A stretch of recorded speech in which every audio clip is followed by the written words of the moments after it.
Olá pessoal, bem-vindos a mais um Tirinhas. Estamos aqui com o Sérgio, com o Vasco. Hoje vamos falar de Rebels. Star Wars Rebels. Star Wars Rebels. A série que veio retrazer parte do universo Legends para a continuidade, não é, Vasco? É verdade. E agora vamos fazer mais pelo calarmos. Império. Vamos falar do Império em vez do Rebels. Sim. Agora o Vasco vai fazer um rant durante 1 hora, nós calamos e depois cortamos isto tudo no programa. Exato. Não. Não. Exato. É mentira. Eu acho que ele desta vez não tem muito que mandar vir. Não, eu não estou a dizer que ele vai mandar vir sobre o Rebels, porque o Rebels é bom, ele vai mandar vir a ter acabado com o universo expandido. Isso sim. Isso Pois aí, esqueci, para que mencionaste essa cena? já reclamei vezes demais, pronto. E não já vou está. reclamar mais, quero Ok. lá saber. Já está. Então, Pronto. opinião geral do Rebels. Primeira temporada É fraca. começa assim fraquinha, não é? Mas depois, a partir do quarto, quinto episódio, a coisa começa a ficar muito interessante e acaba em grande. É também das 4 a mais fraca delas todas, principalmente pela questão da introdução dos personagens no início. Foi tanto, eles andavam muito a tatear, ainda não sabiam o que Sim, iam e fazer. também, estavam a experimentar um bocado o tom. Tipo, como é que iam Pois, fazer parecia aquilo. um tom mais Infantil. juvenil, é isso. Só que a partir do quarto infantil. episódio a coisa vira logo. Só para contextualizar, em termos do Rebels, isto é uma série de animação da Disney que se passa no período entre Sensivelmente 4 anos antes do New Hope. do New Hope, do primeiro filme da saga. E, no fundo, vai-nos dar aqui a visão do crescimento da rebelião em núcleos. Que é uma coisa Não que- só, e vai culminar na formação oficial da rebelião, como conhecemos.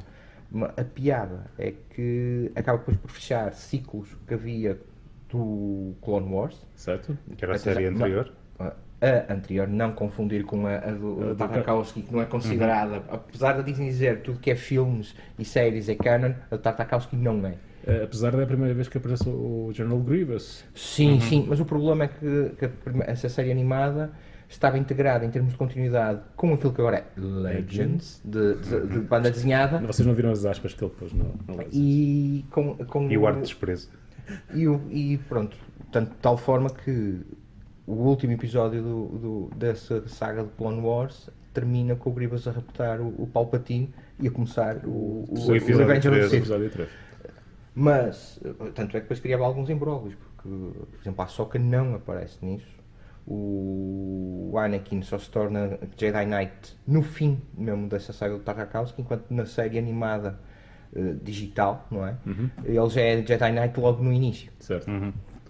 Pronto, mas já agora isto vai ter muitos spoilers, por isso nem queremos saber. Claro, sim, que não dá hipótese. Ora bem, para mim há 2 momentos altos nesta série, que tem a ver com o combate entre a Ahsoka Tano e o Darth E o Vader. Darth Vader, sim. Final da segunda temporada, acho. É um segunda slugfest temporada. descomunal que para quem gostar do lightsaber E tem carradas Darth Maul com o Kanan, com o Ezra, tudo ao mesmo eu tempo. continuo a achar que o Almirante Thrawn foi um bocadinho desaproveitado. Muito. Porque quem conhece o universo expandido, não é? E agora mais um Legends, bocadinho de sarcasmo. Insert sarcasm here. o Thrawn é capaz de ser, para mim, é capaz de ser o melhor vilão de Star Wars, na maneira como ele foi introduzido, por uma razão muito simples. Enquanto que o Vader e todos os outros poderes místicos, além da sua inteligência ou a sua tática para dar cabo dos adversários, o Thrawn não. O Thrawn é 100% cerebral, pragmático e impiedoso. Sim. Pronto, assim, o Thrawn quando aparece no universo expandido, que é um dos lançamentos do universo expandido, ele vem num momento diferente, que é após o fim do Império. Aqui ele é introduzido no meio do Império e pronto, é porque é um vilão clássico e não sabemos bem o que é que sabia de fazer com aquilo. Por isso eu acho que da terceira série ele anda só um bocadinho a ver o que é que acontece, na quarta série pronto. Já no final da terceira, Sim, na mas- segunda metade já tem impacto suficiente, mas é na quarta depois que se estabelece essencialmente a mesma coisa como na segunda série, quando tens o final da primeira aparece o Tarkin e o Vader, e na segunda o Vader e o Tarkin destrocam aquilo tudo do princípio ao fim, e estabelecem determinados pormenores que curiosamente depois acabam por culminar no Rogue One, por Exatamente. assim dizer. Aí, esta é a ligação cinematográfica que o Rebels tem, por assim dizer, e alguns aproveitamentos por personagens que depois mais tarde são referenciados em filmes tão icónicos como Return of the Jedi. Está muito engraçado, muito bem conseguido. Por exemplo, eu acho que o Saw Gerrera que é um aproveitamento. Ele começa a ser reintroduzido no Rebels e depois Pois vai ele para aparece, a Rogue primeira One. vez, Rogue ele aparece a primeira vez em Clone Wars, certo? Exato, sim. O Saw Gerrera é um personagem do Clone Wars. Exatamente. É um militar. Mas depois, assim, tu não sabes o que é que O que é que aconteceu. aconteceu? Vês no Rogue Claro. One e depois eles aparece depois cinematograficamente no Rogue One, depois do Clone Wars, e depois aparece no Rebels, No Rebels, na terceira aí série, a voz já é do Forest do Whitaker. Forest Force Whitaker. Whitaker. Pá, que é engraçado. Ou seja, também dá algum grau de respeitabilidade à forma como eles abordam o Rebels. Ou seja, o Rebels começa a ter tanta influência no universo cinematográfico e na atual continuidade do Star Wars, em que alguns personagens têm cruzamentos Isso entre basta os ver vários logo na médias. segunda série, Sim. quando tens o James Earl Jones a dar a voz ao Darth Vader. Darth Vader. A partir daí, Yeah. tudo é válido. Mais, o que torna, no meu caso, um bocado a frustração relativamente aos filmes, não é tanto pela questão de não gostar de... Pronto, o 7 eu não gosto particularmente porque achava, já falámos disso, que achava uma repetição do 4. É válido, por aí fora, mas para mim era previsível. Toda a gente pode criticar o 1, 2 e 3, mas vamos ser francos, o 1, 2 e 3 muita gente criticava porque eram diferentes daquilo que faltava à espera. Eu posso achar que o Ameaça Fantasma é para crianças, e é, o objetivo era esse, mas os outros dois, apesar de ter as suas falhas, são diferentes e por isso mesmo não achava uma seca quando ia ao cinema ver aquilo. Não, é assim, tanto mais. E, desculpa, para acabar o meu raciocínio, e o que me deixou frustrado nestes dois filmes, no 7 e no 8, Rogue One, pronto, vai buscar muitas referências É um ao bocadinho, clássico. é um bocadinho Mas no 7 e 8, o que me deixou frustrado é exatamente a expectativa que foi-me criada, não pelos filmes, mas pelo Rebels. Porque temos uma série animada onde tens um indivíduo como o Dave Filoni, que já tinha as marcas registradas com o Clone Wars e com o Lost Episodes, a fazer coisas muito interessantes. No Rebels começa um bocadinho assim às escuras, mas depois estabelece aquilo muitíssimo bem e tu tens uma série animada que é para um público adolescente que está muito bem conseguida em termos de argumento e tu não esperas menos nos filmes que têm uma produção descomunal em termos de valor, que não há paralelo. Essa é a minha frustração. Sim, eu percebo isso, mas a gente se calhar tem aqui um erro de raciocínio, porque se pensarmos bem, o Rebels de repente tornou-se, começou para crianças, passou para adolescentes e depois passou para fãs hardcore. Porque, Sim. repara, A Mas partir isso do tem... momento em que foram buscar o trono e tudo, era mesmo Exatamente, para buscar o mas pessoal isso já que tinha conhecia. mas isso fazemos um paralelismo com a série animada de Clone Wars, que no início, tirando aqueles episódios onde tinhas o Yoda ou os clones, que eram muito bons, tudo o resto parecia que estava um bocadinho às aranhas. E só depois é que se começou a estabelecer exatamente no mesmo processo que estás agora a falar. E acho que o Filoni nesse aspecto acaba por jogar um bocado sempre pouco a cautelas, porque não sabe muito bem o que pode ou não fazer, mas depois consegue esticar, depois introduzem personagens engraçados, tipo o Cad Bane, que é um personagem que apareceu no Clone Wars e depois ganhou espaço muito grande, ou agora a Hera Syndulla, que já aparece na banda desenhada da Marvel, tipo na Afra e por aí sim. fora. Eu gosto, por exemplo, muito dos Inquisidores. Sim, a ideia é muito boa e agora nos cómics do Vader atualmente da Marvel estão a ser explicados a sua origem e por aí fora. Exatamente. E quem introduziu isso foi o Rebels. Foi Rebels. E outra coisa que o Rebels, ele não introduz, ele volta à continuidade. Sim, no, Deixa-me só- introduz só- no sentido... Não, mas não estou a falar dos Inquisidores. O conceito dos Grey Jedis. Sim. Ou seja, que é os Grey Jedis que são, Os Jedi originais. teoricamente, os Jedis, traço Dais, não é assim que se chama, com Exatamente. apóstrofos. Ou Jedi. Jedis. E outra coisa muito engraçada, que depois também é aproveitada, que é os Bendu. Os Dai Bendu.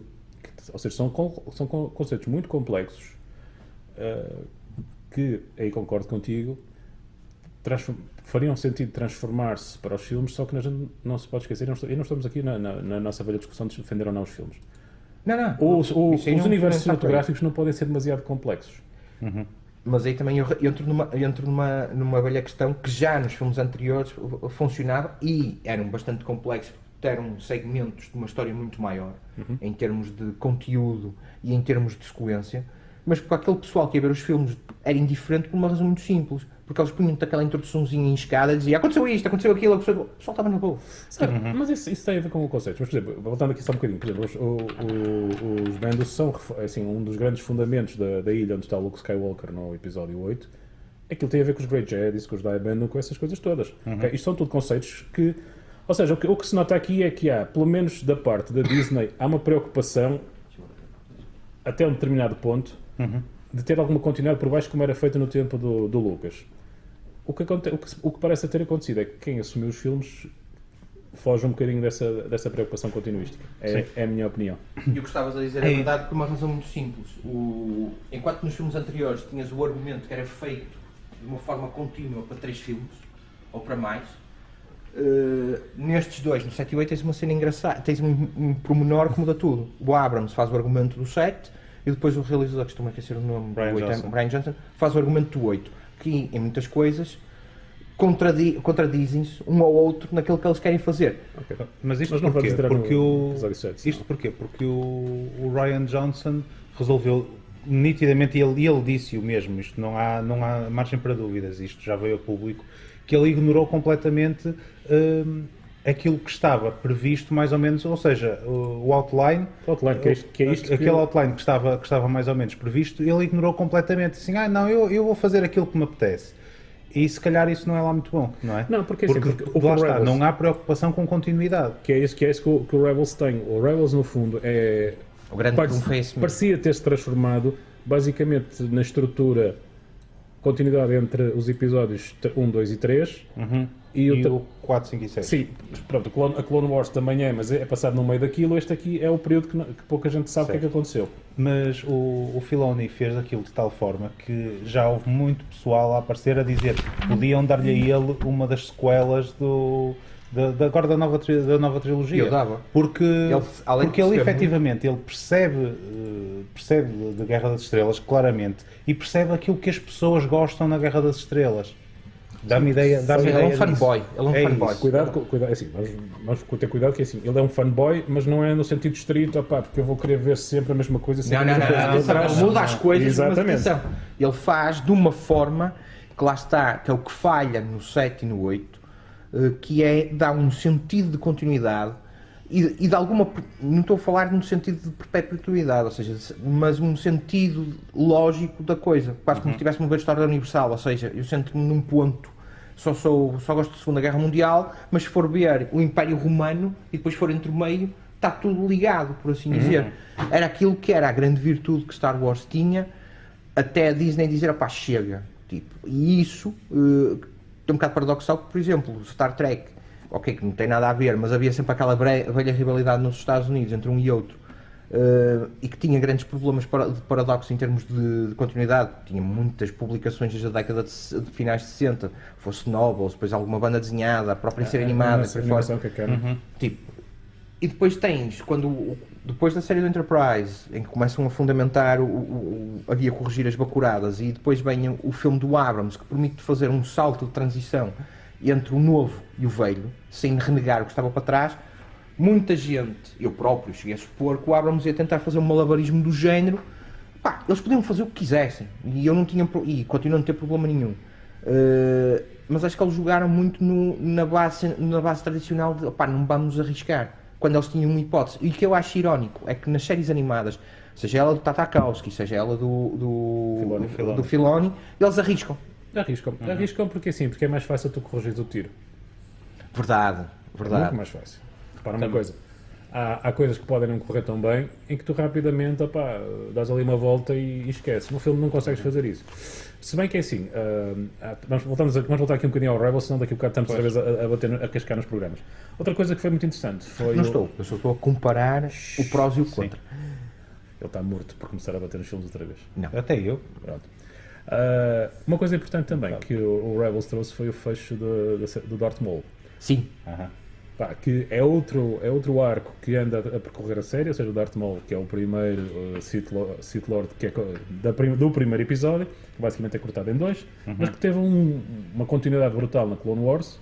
E um pormenor engraçado é que o Maul, quando isso aconteceu no primeiro, na Ameaça Fantasma, era para ficar mesmo morto, só que depois eles aproveitaram uma história que havia uma série que era uma coleção da Dark Horse, que era Star Wars, que era o Visionaries, que eram histórias que não tinham ligação com nada, que eram tipo os mais diversos autores a darem uma perspectiva. E numa delas aparece o Maul a atacar o Luke, já naquela versão cyborg que se vê.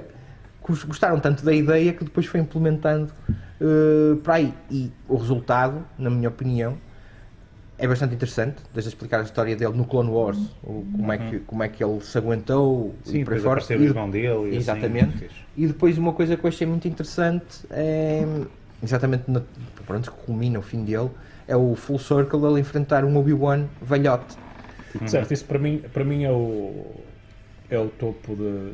para já, se calhar para mim do Rebels é o momento em que é o combate fantástico. entre o Obi-Wan e o Darth Maul. Samurai clássico.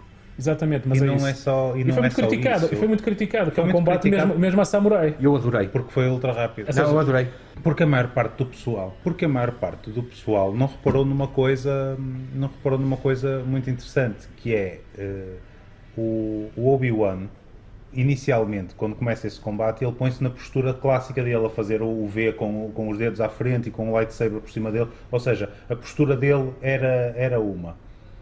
E ele, naquele minuto que decorre o combate, muda a postura depois para a postura que já usa no episódio 4, que é uma postura diferente em termos de combate, e não só, ele induz o Darth Maul a fazer exatamente o mesmo movimento que fez com o Qui-Gon Jinn, só que ele já tem a solução para acabar com ele, para ele não conseguir fazer aquilo que fez ao Qui-Gon Jinn, que foi matá-lo.